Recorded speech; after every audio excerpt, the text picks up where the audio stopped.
예, 청와대의 모습이죠. 청와대 이전 작업 이번 주가 마무리 시점입니다. 결국 이번 주 말쯤에 청와대로 오지 않을까. 예, 관전은 좀 시간이 걸리겠습니다만 많은 대통령실 직원들이 곧 청와대로 올 것 같습니다. 자, 강훈식 비서실장의 목소리부터 들어보시죠. 근데 이제 대통령실은 용산 시대를 뒤로하고 대통령이 원래 있었던 곳, 있어야 할 곳 청와대로 이전하겠습니다. 지난달까지 청와대 환경정비와 정보통신공사를 마무리했고 식당 같은 지원시설은 지난 3일 이사를 시작했습니다. 일반적인 업무 시설이 이달 중순에 순차적으로 이사가 완료되면 크리스마스쯤이면 이사가 마무리될 것으로 예상됩니다. 대통령실이 저렇게 이전 작업을 하고 있습니다. 청와대에서 한참 포장 이사가 한창 진행되고 있습니다. 이제 곧 청와대 시대가 3년 7개월 만에 다시 열리게 된 셈인데요. 공사 준비가 잘 돼가고 있는 것 같습니다. 이게 대규모 예전에 있었던 브리핑 룸인 것 같은데 거기에 대한 공사도 막바지 진행 중인 것 같습니다. 최성 평론가, 네. 이게 청와대라는 이름이요. 좀 옛날 얘기를 좀 해볼까 해요. 네. 처음부터 청와대는 아니었죠. 아니었죠. 이승만 시대 때는 이제 경무대라고 불렸죠.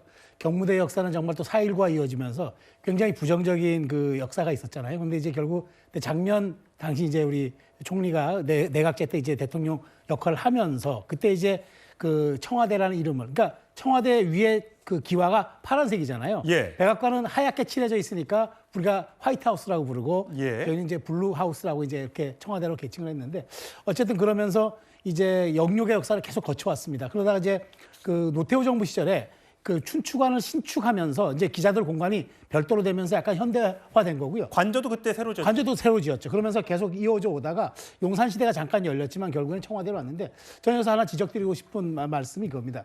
이게 보수 정부 때는 비서동을 우리가 그 위민관이라고 합니다. 예. 위민관. 근데 진보 정부가 들어오면 여민관이라고 합니다. 아. 이 차이가 미묘한 게 보수 정부는 이제 우리 백성을 섬기고 국민을 섬긴다는 의미의 이제 위민이라고 얘기하는데 진보 정부는 더불어 함께 간다는 뜻에서 예. 참여라는 의미가 담긴 여민을 써요. 이번에 아마 이재명 정부는 여민이라고 하는 것 같은데 그래서 아마 그 여민관에서 이재명 대통령도 한번 직무를 시작할 것 같은데 저는 백성을 위하든 백성과 함께 가든 명칭은 중요하지 않다. 중요한 건 다시 청와대 시대를 여는 만큼 그 정말 그동안에 얻었던 과거를 좀 끝내고 새롭게 비전이 되는 그런 대한민국의 새로운 역사가 펼쳐지길 바랍니다. 예. 박정희 전 대통령과 영의 어떤 박근혜 전 대통령의 모습이 보입니다. 저렇게 청와대에서 함께 살았었죠. 그 이후에도 여러 대통령들이 청와대를 거쳐갔습니다. 영욕의 역사가 있는 곳이죠. 저렇게 노태우 전 대통령이 관저를 짓고 춘추관을 지었을 때 저 영상이군요. 예. 지금도 저 춘추관은 저 자리에 있습니다. 이제 많은 기자들이 다시 저 춘추관에서 근무를 하게 될 텐데 청와대 역사하면 빼놓을 수 없는 사건, 바로 1968년 북한 무장대원 침투 사건, 이른바 김신조 사태가 아닌가 싶습니다. 당시 기자회견에서 충격적인 폭로가 있었죠. 당시 모습 잠깐 확인하시죠. 그 당시 생포된 무장공비 김신조, 그는 기자회견에서 북괴로부터 지령을 받고 난파된 사실을 자백하면서 북한에는 남한의 요인 암살을 목적으로 한 특수부대가 훈련을 받고 있음을 폭로했다. 지금 훈련은 이제 특수훈련인데 유술하고 이제 격수를 좀 많이 했습니다. 그다음 권투 훈련도 많이 했습니다. 살인마들의 이 저주받은 연장들, 이것이 바로 우리의 생명을 노리던 무장간첩의 소지품들입니다. 예, 김juk 대변인, 저 때 그러니까 깜짝 놀랐던 거죠. 청와대로 무장공비가 들어와서 대통령의 멱을 따러왔다라는 무시무시한 말을 했었습니다. 물론 김신조 씨는 저 이후에 체포가 된 뒤에 목사로 활동을 하다가 올 초인가 돌아가셨던 걸로 기억을 하는데요. 예, 사실 저렇게 청와대가 뚫릴 거라고는 상상도 못했었어요, 당시에는. 청와대가 뚫린 건 아니고 청와대 바로 뒷마당이죠. 뒷마당까지는 왔었죠. 지금도 청와대 뒤에 산책길이 있는데 거기에 가면 그 그 당시에 김신조 씨와 이렇게 그 교전을 통해서 하던, 그래서 이 소나무의 이 피탄 자국이 지금도 그대로 남아 있습니다. 예. 그런 만큼 아주 가까이까지 접근했었던 그런 상황이 있었고, 근데 그럼에도 불구하고 이제 그때 이후에 이 북악산의 일반인들의 출입이 맞아요. 완전히 금지되었던 상황도 있었는데, 북악스카이에 이렇게 올라가는데 사람 못 다녔던 것 같아요. 그렇습니다. 이제 차는 다닐 수 있었지만 예. 사람들이 걸어간다거나 아니면은 이 차량 외의 방식으로 그 길을 다닐 수는 없었는데, 그것이 이제 문민정부에 들어오면서 조금씩 개방되면서 지금은 완전히 개방이 되었고요. 예. 바로 청와대 뒷마당이라고 불리우는 이 북악산에도 산책길이 있어서 많은 분들이 주말에 이용하시는 그런 상황들이 되었는데, 예. 당시 이 우리나라의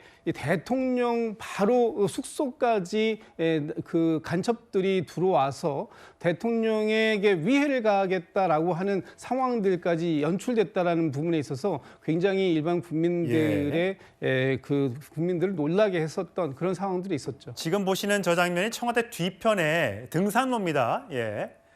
많은 분들이 저렇게 굉장히 높아요. 저도 가봤었는데 굉장히 가파른 곳인데 북악산을 올라가는 모습, 청와대가 내려다 보이는 그 장면입니다. 이제 저기로 사람들이 다닐 수 있을까요? 그것도 보안상의 문제로 논의가 좀 필요해 보입니다.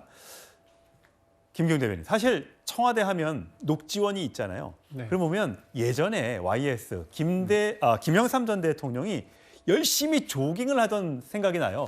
이렇게 빌 클린턴 대통령도 와서 함께 뛰었던 모습, 저렇게 새벽길을 달리면서, 지금 요즘에 댕댕이족해서 청와대 주변을 뛰는 분들 굉장히 많지만 이미 이 뛰는 사람들은 김영삼 대통령이 원조인 것 같아요. 김영삼 대통령 하면은 참 달리기 많이 하셨죠. 무엇보다도 저희가 여기 화면에 보면 클린턴 당시 대통령과 만나가지고 조깅하는 모습이 있는데, 사실 어떻게 보면 그 건강에 대한, 대통령 서로 간에 있어서 건강, 그리고 또 본인이 한국에 왔을 때 대통령과 함께 한국의 이 청와대를 같이 뛴다고 했을 때 여러 가지 편안하게 어떤 공포 분모를 통해서 다음에 있을 어떻게 보면 공식적인 일정을 편하게 만들 수 있는 그런 계기가 되지 않았을까 보고 있고요. YS 대통령이 또 굉장히 소탈한 면이 있지 않습니까? 예. 칼국수 관련해서 사람들과 칼국수 어떻게 보면 그런 회동도 많이 하고 있었는데, 그만큼 되게 소탈하고 서민적인 그런 느낌이고, 조깅이라는 것이 지금은 어떻게 보면 약간 트렌드가 돼 있는데, 일반 사람이면 누구나 할 수 있는 그런 거기 때문에 대통령이 골프나 그런 운동을 하는 게 아니라 누구나 할 수 있는 조깅을 한다는 측면에서 국민들에게는 굉장히 신선한 일종의 어떤 충격이 아니었을까, 그런 생각을 해봅니다. 예, 과연 이재명 대통령도 저런 모습을 좀 보여줄 수 있을까요? 녹지원을 좀 뛰고 많은 직원들과 함께하는 모습을 공개할지 여부도 궁금해집니다. 곧 돌아올 테니까요. 자, 과거 박정희 전 대통령 갑작스러운 서거로 당시 영예였던 박근혜 전 대통령이 16년간 살았던 청와대를 떠나서 신당동 옛집으로 이사하기도 했었죠. 당시 청와대 직원들의 배웅하는 장면도 눈길을 끌었습니다. 당시 화면 보시죠. 고 박정희 대통령의 두 영예는 16년간 살던 청와대를 떠나 신당동 옛집으로 이사했습니다. 두 영예는 청와대 직원들의 전송을 받으며 이곳을 떠났습니다.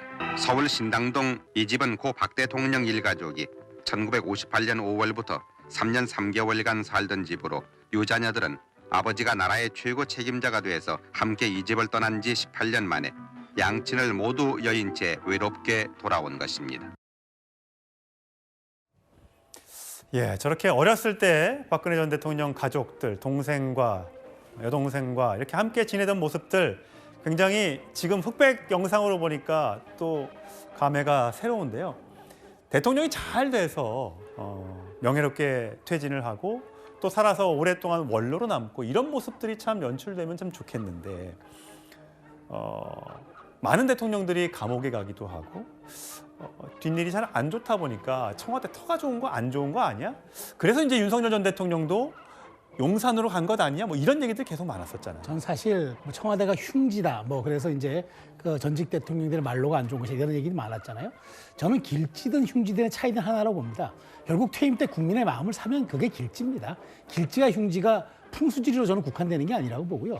전직 대통령, 그러니까 대통령의 자리에 오르는 분들은 이미 길지에서 가장 위에 있던 자리에 오른 겁니다. 이미 그 이른바 길흉화복에서 복의 끝에 있는 분들인데 그분들이 정말 초심을 잃지 않고 선정을 베푼다면은 그래서 국민과 5년간 동고동락 같이 해서 좋은 평가 받는다면 그게 길지고 그게 길흉화복의 마지막 복의 정점일 것입니다. 그래서 저는 예. 이제 다시 돌고 돌아 청와대 시대가 열리는데 그런 어떤 일종의 뭐 풍수지리라든가 어떤 여기에 대한 뭐 결과 이런 것들을 예단하지 말고 정말 매 순간 국민께 천착하고 충실하게 하면은 저는 다시 열리는 청와대 시대 많은 분들이 또 박수로 환영할 수 있다고도 봅니다. 성추인 부장, 오늘 조국혁신당 조국 대표가 개헌하자 그러면서 세종시를 특별행정자치시로 옛날에 노무현 전 대통령이 추진했던 것처럼 그렇게 바꾸자라고 하고 있습니다. 지금 청와대로 이재명 대통령이 돌아오지만 결국은 세종시로 가야 된다. 이 정부 안에서 가능하겠습니까?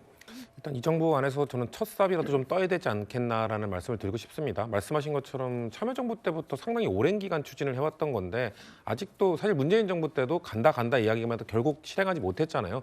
근데 이재명 대통령도 일단 후보 시절에도 의지를 표명을 했고 근데 단순히 가고 싶다고 해서 당장 갈 수 있는 게 아니잖아요. 제가 아까 말씀드린 그래서 첫 삽이 뭐냐 거기에 청와대와 관련된 관저와 관련된 공사들이 일단 진행이 돼야 될 거고 그게 시작이 되고 지어놓으면 안 갈 수가 없게 될 겁니다. 지금도 이제 세종청사를 짓고 지금 세종이 국회 분원을 만들어 놓고 있기 때문에 이제 국회도 어쩔 수 없이 이동을 하게 될 수밖에 없을 것이고요. 마찬가지입니다. 청와대도 국회가 이동했으면 상징적인 건물인 청와대와 관저도 같이 이동을 하기 위해서는 결국 이재명 정부에서 의지를 갖고 일단 첫 삽을 떠서 만들어 놓으면 다음 정부가 됐든 어쨌건 완공이 된 이후에 갈 수밖에 없게 될 것이다. 그래서 세종 이 시대는 이재명 정부에서 최대한 임기 안에 시작할 수 있는 전 그런 계기가 됐으면 좋겠다는 말씀드립니다. 예. 뭐 지금 집무실의 모습도 보고 있는데 여민관의 실장들과 함께하는 집무실, 또 기존에 있었던 본관에 있는 집무실. 참 본관이 넓고 좋긴 한데 51평 대형 아파트 규모라고 하는데 노무현 전 대통령은 정막 강산에 홀로 있는 느낌이었다. 이명박 전 대통령 테니스를 쳐도 될 만큼 넓더라. 한기를 느꼈다. 이런 정도의 얘기가 있습니다. 아마 이 공간도 활용은 될 건데 기본적으로 이재명 대통령은 이 지금 화면으로 보시는 이 본관 집무실보다는 여민관에서 많은 직원들과 함께하는 그 공간을 더 오랫동안 이용할 것 같습니다. 예, 여기가 여민관입니다. 곧 얼마 뒤면 이 청와대 사람들이 북적북적한 모습을 여러분들도 확인하실 수 있겠습니다.